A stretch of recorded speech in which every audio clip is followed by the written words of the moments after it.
দয়ালু কাঠুরে ও আল্লাহর উপর ভরসা। অনেক দিন আগের কথা, এক গ্রামে এক দরিদ্র কাঠুরে বাস করত। সে সারাদিন বনে কাঠ কাটত এবং তা বাজারে বিক্রি করে যা পেত তা দিয়েই তার সংসার চলত। অভাব থাকলেও তার মনে ছিল অগাধ শান্তি এবং আল্লাহর প্রতি গভীর কৃতজ্ঞতা। একদিন কাঠুরে বনে কাঠ কাটতে গিয়ে দেখল একটি বড় গাছের ডালে একটি চিল বসে আছে। চিলটি উড়তে পারছে না, কারণ তার একটি ডানা ভেঙে গেছে। কাঠুরে দেখল চিলটির সামনে একটি ছোট সাপ পড়ে আছে এবং সাপটি নড়াচড়া করতে পারছে না। অবাক করার বিষয় হলো, চিলটি তার ভাঙ্গা ডানা নিয়েই সাপটির মুখ থেকে ছোট ছোট মাংসের টুকরো নিয়ে নিজে খাচ্ছে এবং পাশের একটি গর্তে থাকা অন্ধ ইঁদুরকে খাওয়াচ্ছে।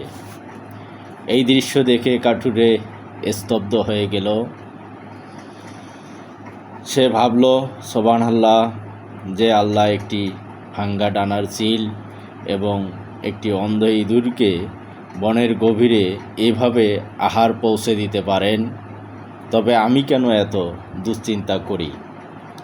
আজ থেকে আমি আর কাজ করতে যাব না, আমি ইবাদত করব।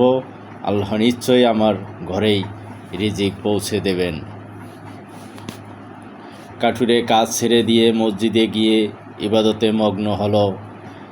একদিন গেল, 2 দিন গেল, কিন্তু কেউ তাকে খাবার দিতে এলো না। সে ক্ষুধায় দুর্বল হয়ে পড়ল।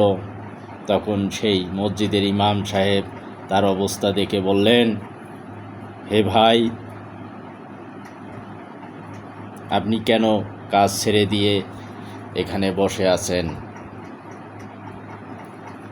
কাঠুরে বনের সেই চিল ও ইঁদুরের ঘটনাটি খুলে বলল।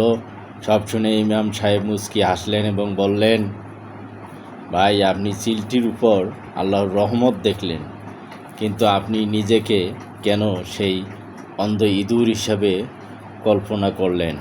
আপনি কেন সেই আহত চিল হওয়ার চেষ্টা করলেন না, যে চিলটি নিজে আহত হওয়া সত্ত্বেও আল্লাহর উপর ভরসা করে অন্যকে সাহায্য করেছিল? কাঠুরে নিজের ভুল বুঝতে পারল। সে বুঝল যে আল্লাহ চান আমরা যেন অন্যের উপর নির্ভরশীল না হয়ে পরিশ্রম করি এবং সামর্থ্য অনুযায়ী অন্যদের সাহায্য করি।